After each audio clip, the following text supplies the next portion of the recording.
Hello everyone, তো আজকের এই ভিডিওতে আমরা দেখব তোমরা অন্নপূর্ণা যোজনার ফর্ম ফিল আপ কীভাবে করবে। তো এখানে কি বলেছে ফর্মের মধ্যে, প্রতিটি বিভাগে স্পষ্ট ক্ষেত্র, টিক, চেকবক্স, বিকল্প এবং নির্দেশাবলী রয়েছে। প্রতিটি চেকবক্স ও ক্ষেত্র পরিষ্কারভাবে চিহ্নিত করা হয়েছে। আবেদনকারী এবং যাচাইকারী কর্মকর্তাদের জন্য প্রয়োজনীয় নির্দেশাবলী প্রদান করা হয়েছে। প্রতিটি বিভাগ পূরণ করা বাধ্যতামূলক, অর্থাৎ বলেছে যে তোমাকে প্রতিটি বিভাগ পূরণ করতে হবে। তো এবারে কি আছে ফর্মের মধ্যে আমরা একে একে সম্পূর্ণ দেখে নিব তোমরা কিভাবে ফর্মটা ফিল আপ করবে।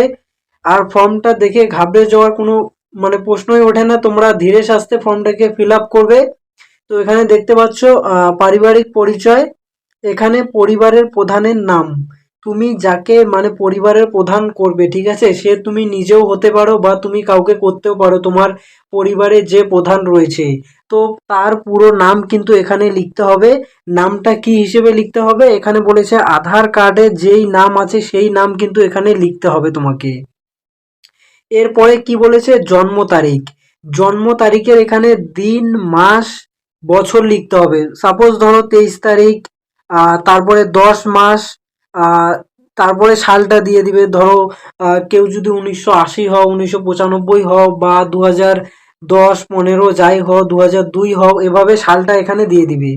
এরপরে কি বলেছে এখানে, পরিবারের প্রধান, যে পরিবারের প্রধান তার লিঙ্গ কি, পুরুষ নাকি মহিলা নাকি অন্যান্য। তো এখানে তুমি পরিবারের প্রধান কাকে করবে তাকে এখানে দিয়ে দিবে, পুরুষ হলে পুরুষ, মহিলা হলে মহিলা। এরপরে পরিবারের প্রধানের আধার নম্বর, পরিবারের প্রধানের আধার নম্বর কিন্তু এখানে দিয়ে দিবে এক এক করে। তারপরে এখানে রাইট চিহ্ন দিয়ে দিবে। এরপরে বলেছে ডিজিটাল রেশন কার্ডের পারিবারিক আইডি, যদি তোমাদের ডিজিটাল রেশন কার্ড থেকে থাকে তাহলে তার নাম্বার এখানে লিখতে হবে। এরপরে পরিবারের সদস্য সংখ্যা, পরিবারের মধ্যে কতজন সদস্য রয়েছে সেটি কিন্তু এই সংখ্যায় প্রকাশ করতে হবে। এই যে সংখ্যায় প্রকাশ, ধরো 5 জন সদস্য থাকলে এখানে 5 লিখবে, 10 জন সদস্য থাকলে 10।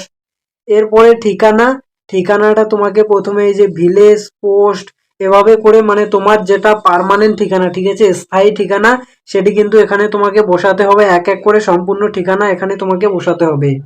এরপরে যোগাযোগ নাম্বার, তোমাদের কি বলেছে এখানে, বিশেষ পরিবারের প্রধানের আধার নম্বরে সংযুক্ত মোবাইল নম্বর, তুমি যাকে পরিবারের প্রধান করেছো তার আধার কার্ডের সঙ্গে যেই ফোন নম্বর যুক্ত আছে সেই ফোন নম্বর কিন্তু এখানে বসাতে হবে তোমাকে।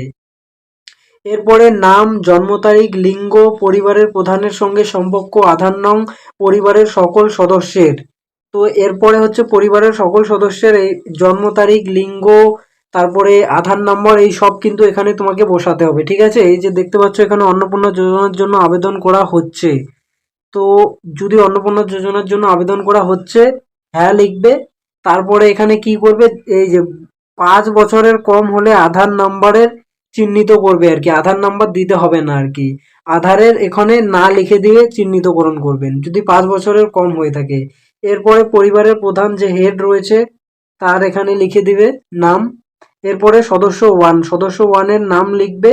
তারপরে জন্ম তারিখ, লিঙ্গ পুরুষ নাকি মহিলা, পরিবারের প্রধানের সঙ্গে তার সম্পর্কটা কি, এখানে সেই সম্পর্ক কিন্তু তোমাকে লিখতে হবে, ঠিক আছে।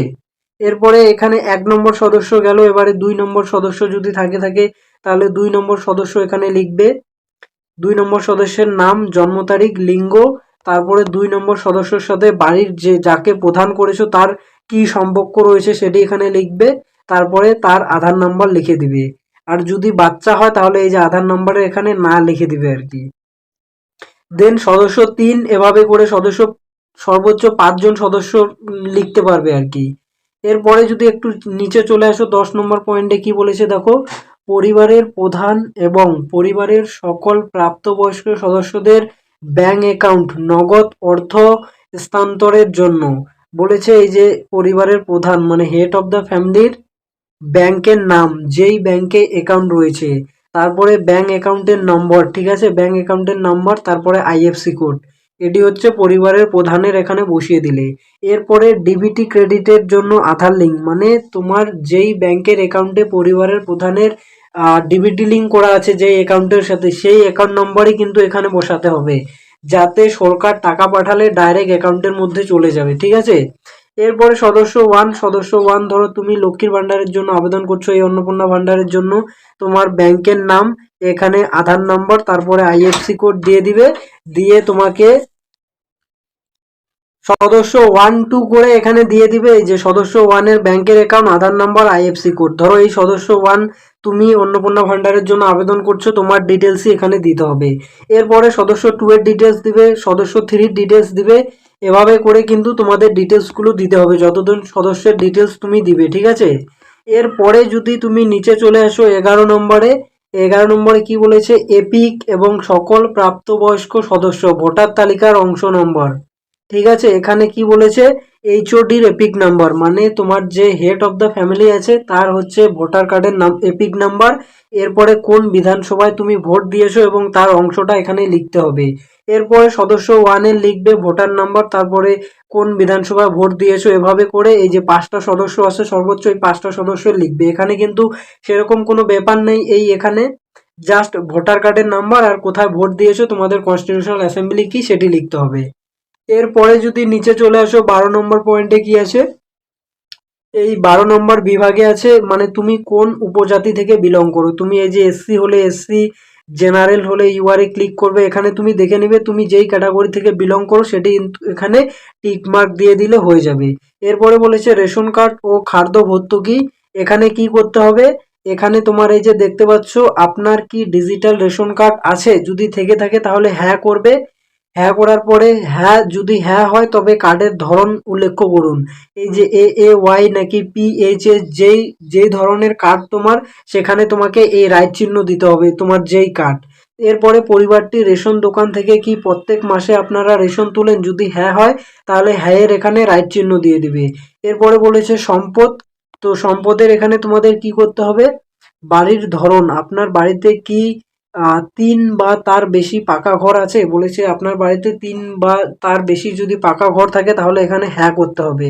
আর যদি না থাকে তাহলে এখানে না এর মধ্যে রাইট চিহ্ন দিয়ে দিবে। এরপরে বলেছে পারিবারিক জমির মালিকানা, যদি জমি থাকে তাহলে এখানে হ্যাঁ করে দিবে। তারপরে কিন্তু তোমার এই জমির রেজিস্ট্রেশন নথি ওইসব ডিটেলস থাকতে হবে জমির।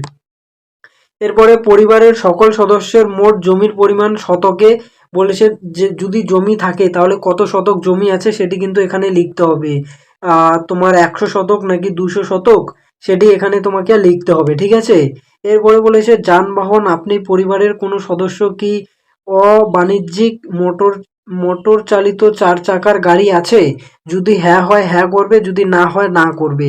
আর যদি থেকে থাকে, ঠিক আছে, তাহলে সেই গাড়ির রেজিস্ট্রেশন নাম্বার এখানে বসাতে হবে। আর যদি হ্যাঁ হয় গাড়ির সংখ্যা আর রেজিস্ট্রেশন নাম্বার এখানে বসাতে হবে। আর গাড়ি গাড়ি নাকি জিপ নাকি ট্রাক্টর সেটি এখানে বসাতে হবে, ঠিক আছে, মডেল মডেল সহ এখানে নাম্বার বসাতে হবে। এরপরে বলেছে পরিবার ভিত্তিক সদস্যের স্বাস্থ্য বীমা, তো এখানে যদি তোমার পরিবারের সদস্যের স্বাস্থ্য বীমা থেকে থাকে তাহলে হ্যাঁ করবে, যদি না হয় না এর এখানে রাইট চিহ্ন দিয়ে আর তোমাকে কিছু করতে হবে না। আর যদি থাকে বীমা যদি থাকে, ঠিক আছে, তাহলে সরকারি নাকি বেসরকারি সেটা লিখতে হবে। এরপরে বীমার কত অঙ্ক মানে টাকার পরিমাণ কত আর প্রিমিয়ামটা কোন ধরনের প্রিমিয়ামের বীমা সেটি এখানে লিখতে হবে। এরকম করে এই যে সদস্য 1 2 3 লিখবে, আর যদি না থাকে তাহলে না করে দিবে। এরপরে চলে গেল 5 জন সদস্যের। এরপরে কি আছে, এরপরে হচ্ছে কোনো সদস্য কি আয়কর বা পেশাগত কর প্রদান করেন, মানে প্যান কার্ডের ডিটেলস তোমাকে এখানে দিতে হবে। যদি কর প্রদান করে থাকে তাহলে হ্যাঁ লিখবে। হ্যাঁ লেখার পরে কি করতে হবে, তোমার এই যে পরিবারের প্রধানের নাম, প্যান কার্ডের নাম্বার, তারপরে আরো যেই সদস্য যুক্ত করবে তার নাম, প্যান কার্ডের নাম্বার, এরকম করে দিতে হবে। আর যদি এখানে নায়ের এখানে রাইট চিহ্ন দিয়ে দাও তাহলে এগুলো আর কিচ্ছু করার প্রয়োজন নেই তোমাকে। এরপরে যদি আসো, এরপরে কি আছে, কর্মসংস্থানের ধরন, কোন ধরনের কর্মসংস্থানের সাথে যুক্ত তোমার পরিবারের প্রধান। এখানে যদি সরকারি হয় সরকারির এখানে রাইট চিহ্ন দিবে, যদি বেসরকারি হয় বেসরকারির এখানে রাইট চিহ্ন দিবে। এখানে যদি পরিযায়ী শ্রমিক হয় তাহলে পরিযায়ী শ্রমিকের এখানে দিবে, আর যদি বেকার হয়ে থাকো তাহলে বেকারের এখানে রাইট চিহ্ন দিয়ে দিবেন, ঠিক আছে। অনেকে এবারে 25 বছরের উপরে যারা মেয়ে রয়েছে তারা কিন্তু আবেদন করবে, তো তোমরা এখানে বেকারের এখানে রাইট চিহ্ন দিয়ে দিবে। এরপরে সদস্য 1 2 3 এভাবে করে দিয়ে দিবে যা কিছু করে মানে ফ্যামিলির সদস্য। এরপরে কি আছে, পারিবারিক শিক্ষিত প্রাপ্তবয়স্ক সদস্যের সংখ্যা এবং পরিবারের অশিক্ষিত প্রাপ্তবয়স্ক সদস্যের সংখ্যা। শিক্ষিত প্রাপ্তবয়স্ক সদস্য এবং অশিক্ষিত প্রাপ্তবয়স্ক সদস্য দুটোই লিখতে হবে কতজন করে আছে। তারপরে পরিবারের প্রধান কি শিক্ষিত নাকি অশিক্ষিত, যদি শিক্ষিত হয়ে থাকে তার সর্বোচ্চ শিক্ষাগত যোগ্যতা এখানে লিখতে হবে। তারপরে তোমার সদস্য 1 2 করে দিতে হবে, ঠিক আছে। এই যে সদস্য 1 2 3 সর্বোচ্চ 5 জনের দিতে পারবে। এরপরে কোনো সদস্য কি কোনো সাংবিধানিক পদ, মন্ত্রী, সংসদ, বিধায়ক, তারপরে পৌর স্থানীয় সংস্থা, পঞ্চায়েত সংস্থার প্রাক্তন বা বর্তমান ধারক, মানে এরকম ধারক যদি হয়ে থাকে তাহলে হ্যাঁ করবে, যদি না হয় তাহলে না করবে। আর যদি হয়ে থাকে তাহলে তার সদস্য নম্বর কত সেটি কিন্তু লিখতে হবে। এরপরে কোনো সদস্য কি সরকারি পেনশনভোগী, যদি সরকারি পেনশনভোগী পেয়ে থাকেন তাহলে হ্যাঁ করবেন। সদস্য মানে কত নম্বর সদস্য পেনশন পায় সেটি কিন্তু এখানে লিখতে হবে। আর যদি না হয় তাহলে না এর এখানে রাইট চিহ্ন দিবে, আর কিছু করার প্রয়োজন নেই। তারপরে কোনো সদস্য কি জিএসটির অধীনে নিবন্ধিত আছে, যদি হ্যাঁ হয় হ্যাঁ করবেন, না হলে না করবেন। আর যদি হ্যাঁ হয় তাহলে এখানে জিএসটি নাম্বার লিখতে হবে। এরপরে যদি দেখি আমরা, এরপরে কি আছে, পরিবারের মোট বার্ষিক আয় কত টাকা সেটি কিন্তু এখানে লিখতে হবে। 48,000, 72,000, 96,000, তোমার যত হয় তত এখানে কিন্তু লিখতে হবে। এরপরে বলেছে অন্যান্য নথির পরিচয়। সিএ এর জন্য যদি আবেদন করে থাকো তাহলে এখানে লিখবে যে আবেদন করা হয়েছে, তার নাম্বার এখানে লিখতে হবে। আর যদি না করে থাকো তাহলে প্রযোজ্য নয় করে দিবে, শেষ, আর কিছু করতে হবে না। সদস্য 1 2 সবাইকে প্রযোজ্য নয় করে দিবে, ঠিক আছে। এরপরে কি করতে হবে, এরপরে তোমাদের অন্যান্য কিষাণ ক্রেডিট কার্ড, কিষাণ ক্রেডিট কার্ডের আরডি, শিল্পী ক্রেডিট কার্ড, মৎস্যজীবী credit card, credit card, student credit card, তো এই সব ক্রেডিট কার্ড যদি থেকে থাকে তোমার তাহলে কার্ডের নাম্বার, আইডি সংখ্যা এবং কত তারিখে ইস্যু করা হয়েছে কার্ডটা সেই ডিটেলস এখানে লিখতে হবে। আর যদি না থেকে থাকে তাহলে এখানে লেখার কোনো প্রয়োজন নেই। পরিবারের প্রধান প্রথমে, তারপরে সদস্য 1, সদস্য 2, যদি থাকে তবেই লিখবে, যদি না থাকে তাহলে লেখার কোনো প্রয়োজন নেই। দেন এরপরে কি আছে, এরপরে তোমাদের এখানে কি বলেছে, যদি এসআইআর এ 2026-এর বাদ পড়ে যায় নাম, তবে মামলাটি ট্রাইব্যুনালে বিচারাধীন কিনা। বলেছে তোমার যদি এসআইআর এ নাম বাদ পড়েছে আর তোমার মামলাটি ট্রাইব্যুনালে বিচারাধীন কিনা সেটি কিন্তু লিখতে হবে। তো পরিবারের প্রধান যদি হয়ে থাকে প্রযোজ্য, যদি মানে নাম বাদ যায়নি তাহলে একবারে ডাইরেক্ট না করে দিয়ে দিবে। আর প্রযোজ্য নয়ও করতে পারো। আর হ্যাঁ, যদি হ্যাঁ হয় তাহলে হ্যাঁ লিখে কিন্তু ডিটেলস লিখতে হবে। এভাবে সদস্য 1 2 এভাবে করে কিন্তু তোমাদের লিখতে হবে, ঠিক আছে। এখানে তোমরা এটা প্রযোজ্য নয় করে দিবে, যাদের ভোটার লিস্টে নাম উঠে গেছে ডাইরেক্ট প্রযোজ্য নয় আর কি, তোমার জন্য এটা প্রযোজ্য নয়। বেশিরভাগ জনেরই এরকমই হবে। এরপরে কি বলেছে, সামাজিক মর্যাদা এবং নির্ভরশীল ব্যক্তিগণ। এরপরে হচ্ছে বিদ্যালয়ের অধ্যয়নরত পরিবারের সকল শিশুর বিবরণ। বলেছে আপনাদের পরিবারে কতজন শিশু আছে যারা বিদ্যালয়ে পড়াশুনো করে। এখানে শিশুর সংখ্যা, এই যে 1 লিখবে, শিশুর নাম, কোন শ্রেণীতে পড়ে, বিদ্যালয়ের নাম, তারপরে ধরন, সরকারি স্কুলে পড়ে নাকি বেসরকারি স্কুলে পড়ে সেটি লিখে দিবে।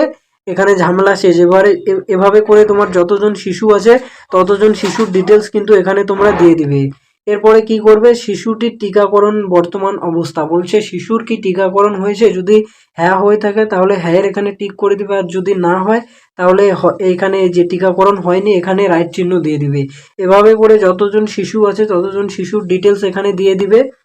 এরপরে যদি আসি, এরপরে কি আছে, এরপরে হলো তোমার সরকারি প্রকল্পের আওতায় সুবিধা। বলছে আপনি আপনি কি কোনো সরকারি প্রকল্পের সুবিধা ডিবিটির মাধ্যমে পাচ্ছেন, যদি পেয়ে থাকেন তাহলে হ্যাঁ করবেন, যদি না পেয়ে থাকেন তাহলে না করবেন।